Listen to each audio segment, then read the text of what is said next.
بتقومي من النوم ومش عارفة تبتدي يومِك إزاي، هتعملي إيه، إيه اللي ممكن تعمليه في الأول وإيه اللي تعمليه في الآخر؟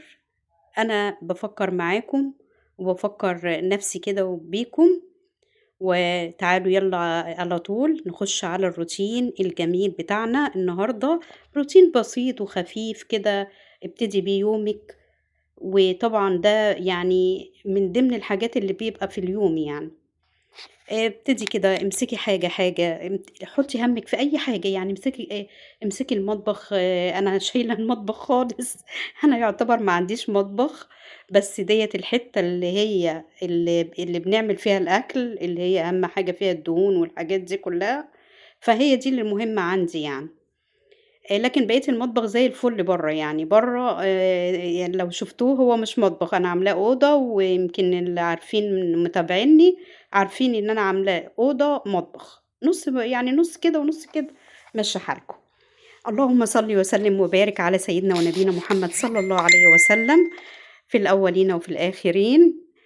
شُفتوا بقى خلّينا البتاعة دي زي الفل إزاي، أنا كنت منزّلاها والله، كنت منزّلة الخلطة يعني بُصّوا هو مش خلطة، هي حاجة بسيطة جدًا، أنتِ بتجيبي ليمون وبتفرميه وبتحطّيه كده وتحطّي فيه الألمونيا بتاعة البوتاجاز والنحاس، بيخلّي لِك الألمونيا كده فُلّة، بس من غير أي حاجة خالص، والصابونة دي أنا عملتها عجينة بس ما جبتهاش يعني. عملتها عجينة حمرا كده بقت جميلة جدًا، صابونة عادية برضه نقعتها لحد ما باشت معايا كده بالطريقة دي، وبعد كده رُحت جايباها على البوتاجاز كده وقلّبتها كويس، وبعدين حطيت عليها بعد ما بردت حطيت عليها لون أحمر هتشوفوه، بس يعني أنا كنت عايزة أنزّله لكم فيديو بس ما لوش لازمة يعني، حاجات بسيطة وسهلة وممكن نعملها على طول من غير ما نصوّر ولا أي حاجة. فده اللي بُصّوا بقى أنا غسلت البوتاجاز أهو كويس جدًا، ورُحت حاطة خَل، فقعدت أفكّر كده بعد ما عملت المطبخ قُلت الله طَب ما أكمّل، إيه اللي يخلّيني إن أنا ما أكمّلش يعني؟ حتى هتلاقوني إن أنا مغيّرة كذا حاجة، يعني كل شوية أروح أصلّي وآجي أكمّل، وبعدين أروح عاملة حاجة تانية. قعدت أفكّر كده طَب أنا خلّيت البوتاجاز زي الفل، طَب ما أبتدي بقى أعمل حاجة تانية، قُلت أمّا أشيل الورق اللي ورا البوتاجاز ده عايزة أقول للي بيسأل على الدهان بتاع السيراميك بتاع المطبخ، والله يا جماعة جميل جدًا، جدًا، جدًا، بس هاقول لِك على حاجة كده ما تعمليهاش، أنا طبعًا كنت حاطة sticker هنا كده، الsticker ده طلّع عيني على فكرة عشان أنا كنت حاطاه على دهان، وبرضه لسه ما طلعش أوي، بس أنا هاحاول أنا يعني لحد من هنا لحد رمضان كده هاخلّيه أشيله خالص، وأكمّله دهان، أنا غلطانة إن أنا حطيت sticker على الدهان، لكن فوق زي الفل، بيتغسل وبيبقى زي الفل يعني أنا عاملة خلطة، الخلطة دي عاملاها بكلوريكس ألوان وخل و ومعلقة حتى ما حطيتش والله كربونات ولا أي حاجة، أنا هنا باقول لكم إن أنا عملت كوباية قهوة كده عشان أروّق مزاجي يعني، ودي الخلطة الحمرا اللي أنا عملتها اللي هي باقول لكم عليها ديّة اللي هي صابون، حتى العلبة هي يعني. فهاقول لكم بعد كده إن شاء الله يعني، عملتها سهلة يعني ما فيهاش أي مشكلة، فطلعت معايا في منتهى الجمال كده وما حطيتش عليها أي حاجة خالص، بس عايزة أقول لِك على حاجة، لو حطيتِ على الصابونة دي خَل انسي إن هي تبقى صابونة ترغّي أو تنضّف حتى يعني، الخَل ده ما بيتحطش غير على الصابون اللي هو بييجي اللي هو إحنا بنعمله، اللي هو بيبقى بالسيفونيك والتكسابون والحاجات دي كلّها، لكن الصابون البلدي ما يتحطّش عليه خَل. أنا هنا حطّيت حبّة من اللي إحنا عاملينه برضه الخلطة اللي إحنا عاملينها، اللي هي خلطة الديتول اللي إحنا عملناه قبل كده يعني، تمام؟ هنا بقى باقول لكم هنا ده نزّلت بقى طبعًا كمان بتاعة الأطباق، وقُلت بقى أشيل الsticker ده.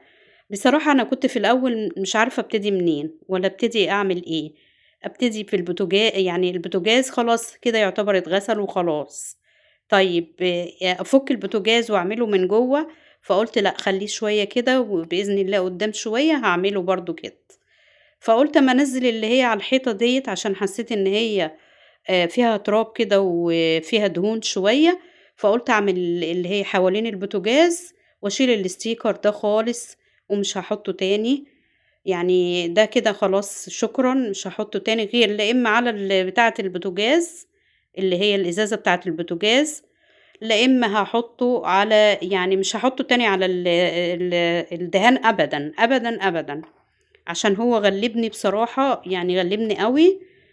ال لمّا اتحط كان أنا المَرّة اللي فاتت كان لسه الدهان ما نشفش أوي وأنا حطيت عليه الستيكر ده، يعني هاضطر كده إن أنا أغسل السيراميك لحد ما أخلّيه بُصّوا شايفين؟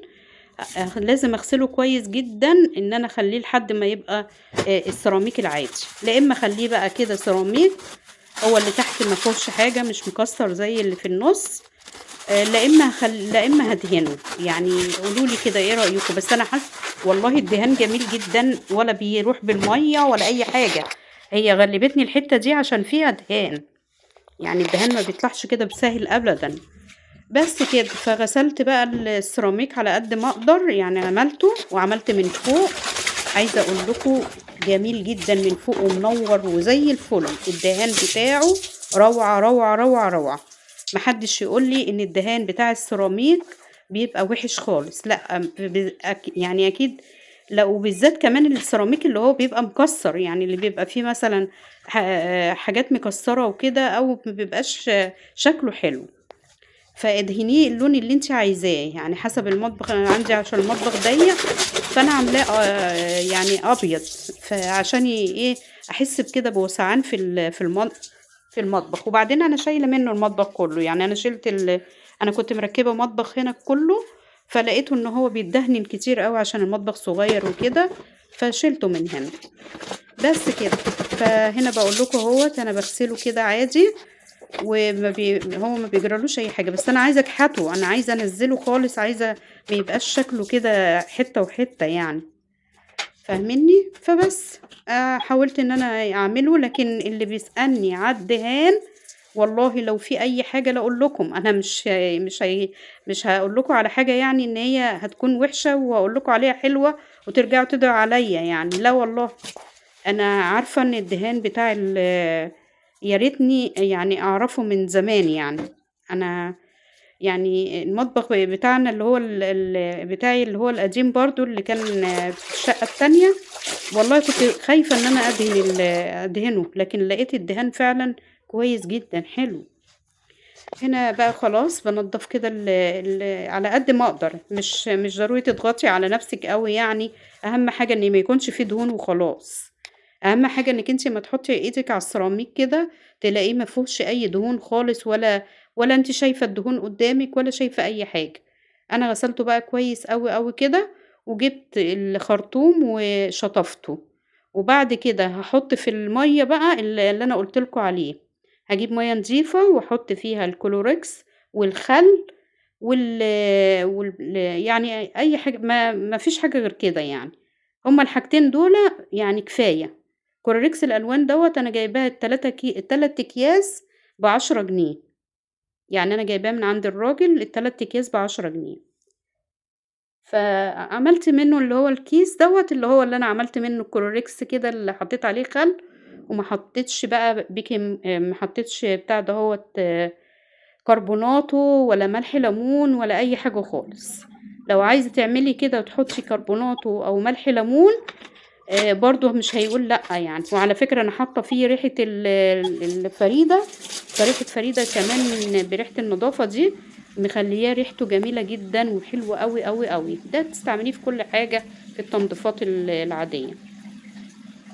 بس، فأنا حطيت هنا بقى دي على المساحة، أنا كنت باعمل بالأول اللي هي التانية دي، صبّنت بيها كويس أوي. فهي عشان ما بتتعصرش يعني بتتعبني في عصرها، فأنا رُحت حاطة بقى حتة من اللي هي البطانية الصغيرة دي، وبقيت أعملها كده، بقى بُصّي يعني أنا مش عارفة إذا كان الصوت موجود والّا لأ، بيزيّق، يعني السيراميك بيزيّق كده من فوق، وما فيهوش أي غلطة من فوق خالص في أي حاجة، كل المشكلة هي اللي جنب البوتاجاز دي علشان الsticker اللي أنا كنت حاطاه، بس مش عايزة أطوّل معاكم بقى في الموضوع ده أكتر من كده، والنهارده كمان هنعمل كده اللي هي الأكلة الحلوة الجميلة كده بتاعة أواخر الشهر كده، فهنعملها مع بعضينا ويوم جميل والله ويوم حلو. قومي كده نشطي نفسك، والله الجو حر، أنا مش عارفة ليه الجو عندي ما فيش خالص. أنا هنا كنت خلاص غسلت الشباك على فكرة، بس ما جبتهوش بقى، انتوا عارفين التصوير والمطبخ ضيق وكده. أنا غسلت الشباك كويس، وغسلت خلاص المطبقية ورصيتها وعملت كده. هي بس المنظر اللي قدامي ده هو اللي مضايقني، اللي هو الدهان على البتاع دوت، على لما اتشالت الستيكر، وخلاص على كده مفيش مشكلة. هنا بقى كنت سلقة 4 بيضات، وحطيت مع ال4 بيضات دول اللي هم بتاع قشر ليمون كده حطيه، هيخلي لك الحلة ولا فيها أي حاجة خالص، ولا هتسود ولا أي حاجة. وطبعا البيض مقفول. هنا باوريكِ المطبخ بقى إن هو بقى زي القشطة كده وزي الفل كده، يفتح النِفس وريحته جميلة وحلوة أوي. بس أنا ما كنتش فاتحة الشباك بقى، وقُلت إيه خلاص خلّيه يعني إيه كده مقفول.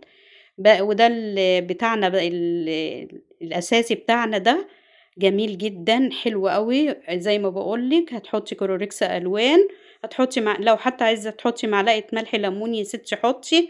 بس الملح الليمون أمّا تيجي تعملي ببخاخة والّا حاجة، والله ما بيعملش، يعني ما بيبوّظ البخاخة، ما بيعملش فيها. هنا بقى كنت جِبت عندي كوباية عدس أصفر، وكوباية رُز. لأ مش كوباية، هي كوباية ونُص، يعني أنا هو إيه كوباية رُز ونُص كوباية عدس. هنا باورّيكم البتاعة ديّة اللي إحنا عاملينها، حاطينها في الأزايز دي على فكرة. دي طلعت كمان إن هي مش كمان شكل وبس كمان، لأ ده كمان بتحافظ على الخضرة. يعني أنا بقى لي 4 أيام أهوّة عاملة الخضرة دي، بقى لي 4 أيام زي الفل. أنا كنت باقول لكم هنا إن الجرجير خلص، يعني الجرجير كلته وكده، وفاضل الخضرة وفاضل الجرجير اللي فايض. هنا بقى بنعمل خدعة كده بسيطة. باعمل البصلة، باقطّعها عادي، يعني باقطّعها مكعبات صغنّنة كده، واحطها على البوتاجاز واحط الزيت. هاقول لكم على الطريقة بقى اللي هي تخلّي لِك معاكِ العدس بالرز الأصفر ده، هيطلع معاكِ مفلفل، ولا واحدة هتلزق ولا أي حاجة، ولا هيعجِّن معاكِ ولا أي حاجة خالص.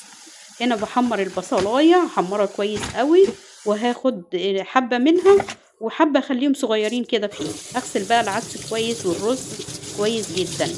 عايزة يطلع معاكِ الرز بالعدس ده مفلفل كده وجميل أوي، أوي، أوي. أهم حاجة فلفليه زي ما باقول لِك كده فلفليه، يعني شوّحيه على قد ما تقدري، ما تخلّيش فيه ولا نقطة مَيّة وأنتِ بتشوّحيه، كإنِّك بتحمّريه بالضبط، كإنِّك بتعملي رُزّاية ورُزّاية. هيطلع معاكِ جميل جدًا. وهتحطّي على الكوباية ونُص اللي إحنا حطيناهم، هتحطّي كوباية واحدة بس مَيّة. ولو حسّيتِ إن هو في الآخر عايز حبّة كده شرشاء مَيّة كده اعمليه. هنا باقول لِك الحلة طالعة قشطة، الحلة طالعة فُلّة كده، ولا اسودِّت ولا أي حاجة خالص، والبيض اتسلق وبقى زي الفُل.